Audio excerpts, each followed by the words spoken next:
Olá, seja bem-vindo ao canal. Eu me chamo William Santos e vou mostrar nesse vídeo a função lógica SI.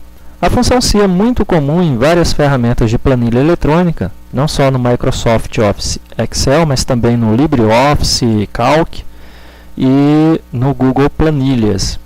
Essa é uma função composta por 3 argumentos, separados por ponto vírgula. Nós podemos entender uma função lógica SI através de uma analogia com uma lâmpada elétrica. A função lógica SI possui entre os seus 3 argumentos um que tem a capacidade de verificar o estado da lâmpada a partir da verificação do estado do circuito. Este primeiro argumento é o argumento que faz a checagem do circuito. E dependendo do estado do circuito, ele pode retornar o estado da lâmpada, como lâmpada acesa ou lâmpada apagada aqui na nossa analogia. Lembre-se que isso é só uma analogia. A função SI não acende e apaga lâmpadas. Então, o primeiro argumento da função SI é semelhante a um interruptor. E os argumentos seguintes são os argumentos que trazem como retorno o estado da lâmpada, acesa ou apagada. Evidente que quando a lâmpada não está acesa, automaticamente sabemos que ela está apagada.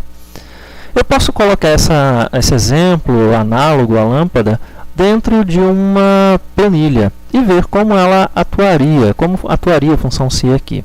Então aqui, dependendo do valor em A1, eu tenho a lâmpada apagada quando esse valor é inferior a 5 e acesa quando o valor é superior a 5. Sempre que um valor abaixo de 5 aparece, lâmpada apagada. Sempre que aparece um valor acima de 5, lâmpada acesa. Agora vamos para um exemplo um pouco mais prático e vamos conhecer um pouco mais em detalhes cada um desses argumentos. Eu posso voltar para um teste lógico lá em A1 e verificar se o valor de A1 é maior ou igual a 50. O resultado vai ser mostrado pela função SI com aquilo que eu escrever em cada um dos 2 argumentos seguintes. Meta atingida ou abaixo da meta são exemplos. Então, o primeiro argumento é o teste lógico. Ele vai checar uma célula ou comparar alguma coisa. Depois a gente tem o resultado verdadeiro e o resultado falso para esse teste lógico. Aplicando então o exemplo aqui na planilha eletrônica, eu posso verificar o valor de A1 e se ele for maior ou igual a 50, trazer no retorno dessa célula meta atingida. Caso contrário, abaixo da meta, logicamente. Enquanto o valor em A1 for inferior à meta, eu não vou ter a indicação de meta atingida. Mas quando ele passar, a própria função SI vai trazer meta atingida como resultado. Estando abaixo da meta ou acima da meta, a função SI só vai entender que o resultado do teste foi positivo ou negativo e vai selecionar cada uma das respostas a partir do que a gente determinou em nosso comparativo.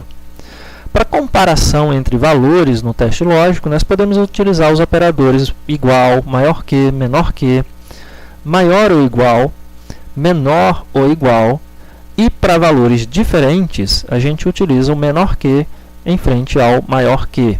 Esses 2 combinados indicam diferença.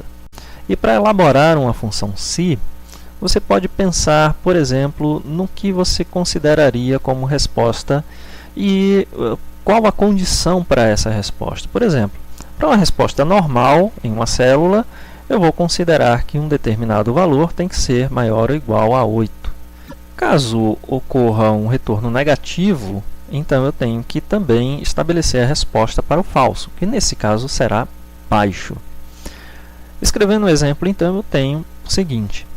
A célula que eu vou usar como exemplo é A1, e se ela for maior ou igual a 8, normal. Caso contrário, baixo. Ali está o teste lógico, o verdadeiro e o falso.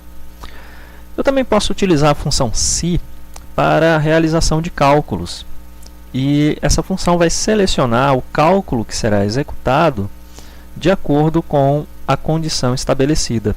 Nesse exemplo, eu tenho que, se C9 for maior ou igual a 15, então o valor de B4, seja ele qual for, será somado com 20. Caso contrário, B4 será somado com 6. Então, na prática, essa função vai fazer uma soma dependendo do que acontece lá na C9, que aqui eu destaco em ciano, né, um verdezinho aqui. O valor em B4 também pode variar ali, mas ele não vai ser determinante para o funcionamento da função. Feito isso, tendo um valor inferior a 15, B4 é somado com 20. Quando este valor ultrapassa 15, B4 é somado com 6. E dá para ver ali o resultado variando, né, de acordo com a função si. Ela vai selecionando cada uma das operações a serem realizadas, soma com 6 ou soma com 20. Importante observar que quando você está trabalhando com operações matemáticas, você não usa aspas. As aspas são utilizadas para o retorno em texto ou retorno literal daquilo que você quer trazer com a função si. Bom, sigamos adiante. Por falar em texto, a função si ela compara não apenas valores numéricos, ela pode comparar também valores em texto. Eu vou colocar aqui nesse próximo exemplo um comparativo entre D12, D de dado 12, e F18. Quando as duas células tiverem valores iguais, eu vou retornar desconto. Caso contrário, eu vou retornar multa. Então a função si vai comparar D de dado 12 com F18. D de dado 12 igual a F18, resposta para verdadeiro, desconto. Resposta para falso, multa. Na prática, a resposta que vai aparecer aqui, ela só será desconto quando os dois textos, tanto na D de dado 12 quanto na F18, forem iguais. Nesse caso, os textos são diferentes, então dá falso o resultado do teste e ali eu tenho multa como o retorno da função si. Qualquer texto que não seja igual vai trazer multa. Quando os dois textos forem iguais, eu tenho o verdadeiro como resultado e o desconto aparece. Então aqui eu posso colocar qualquer valor em texto, aqui, qualquer texto, qualquer combinação de texto, que só vai aparecer o desconto quando as duas células tiverem textos iguais. Bom, seguindo adiante, eu vou considerar que eu tenho uma planilha que calcula o total das compras na célula T20. E quando esse total das compras atingir um valor de 280, eu vou subtrair dele 50. Não é 50%, eu não vou fazer aqui um cálculo elaborado de porcentagem, eu vou simplesmente tirar 50 do total de 280. Sendo assim, nesse exemplo, o teste lógico vai verificar se T20 possui um valor maior ou igual a 280.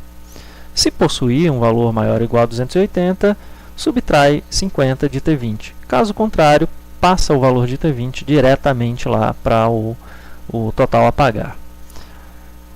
Repito aqui a função, né, exatamente como eu coloquei. Não uso aspas porque isso aqui é um cálculo que vai ser efetuado.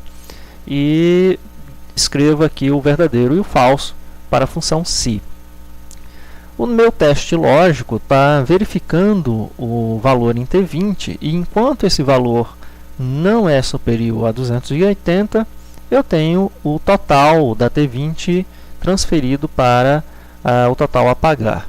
Mas quando o valor em T20 ultrapassa os 280, o total a pagar, que tem a função si, vai descontar 50 lá daquele valor existente na T20. Não importa o valor que apareça lá na T20, se ele for acima de 280, sempre haverá o desconto de 50 sobre ele. Ok? Então aí eu tenho uma seleção de um cálculo, mais uma vez, executado pela função si. Uma dica para quem tem dificuldade em desenvolver a função si é elaborar um diagramazinho onde você aplica o teste lógico, né, se A1 menor ou igual a 9 aqui nesse exemplo, e você puxa aí duas linhas, uma para verdadeiro, né, a partir do teste lógico você vai ter que ter uma resposta de verdadeiro, e outra para a resposta falsa, né, ou melhor, a resposta que vem com o resultado falso desse teste lógico. Nesse exemplo aqui, para verdadeiro eu vou colocar válido, por exemplo, e para falso eu vou colocar inválido. Desenhado o diagrama, é só transferir esse diagrama agora para a função. A gente sabe que os três argumentos da função estão nesse diagrama: o teste lógico, o verdadeiro e o falso. É só pegar eles e encaixar corretamente aqui. O primeiro argumento é o teste lógico, o segundo argumento é o verdadeiro, que naquele caso ali está válido, e o terceiro argumento é o falso, que no caso do nosso exemplo é inválido.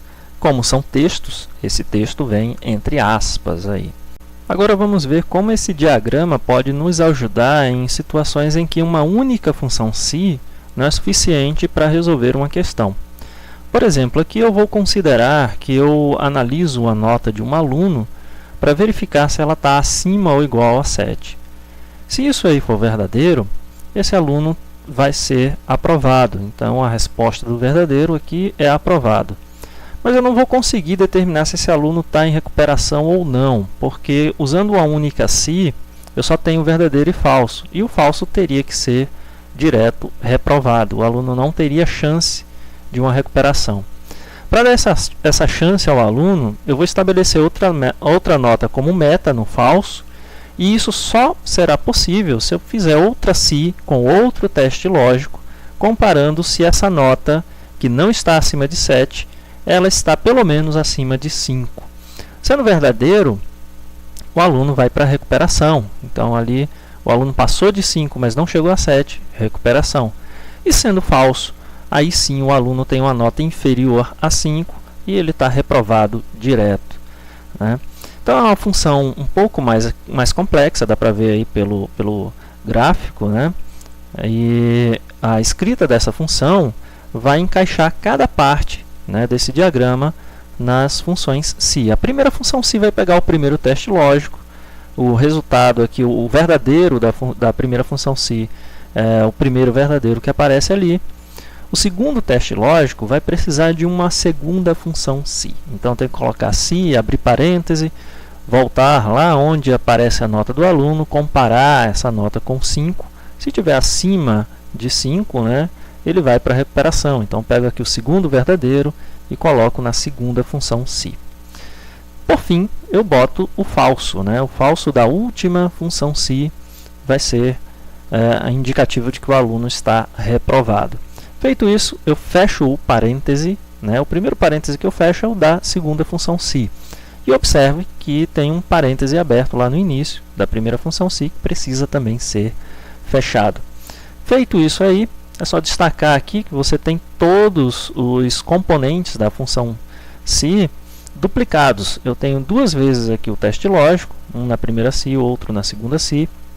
Eu tenho um verdadeiro da primeira psi e o verdadeiro da segunda psi. O falso da primeira psi, ele engloba toda a segunda função psi, né? Aqui está o falso da primeira função psi. E como tem outra função psi dentro desse falso, tem um segundo falso também, tá? Então está aí marcado todos os parâmetros, né, dessas duas funções combinadas, essas duas funções psi. Vamos ver aí na prática como é que funciona tudo aquilo que a gente desenvolveu lá no nosso gráfico e depois na escrita da função. Está aqui encaixada a função, né, por escrito. O aluno está reprovado enquanto a nota não é acima de 7. Quando a nota passa de 7, ele vai ser aprovado. E quando a nota está abaixo de 5, o aluno sempre aparece como reprovado, né? Passou de 5, recuperação. Ainda não atingiu 7. Ao atingir 7, aprovado. Acima de 7, todas as notas vão mostrar o aluno aprovado. Então, a função psi basicamente é isso aí. Se você gostou desse vídeo, não esqueça de deixar aí o seu curtir, deixa o seu like, inscreva-se no canal para mais conteúdo e para novidades. Até mais!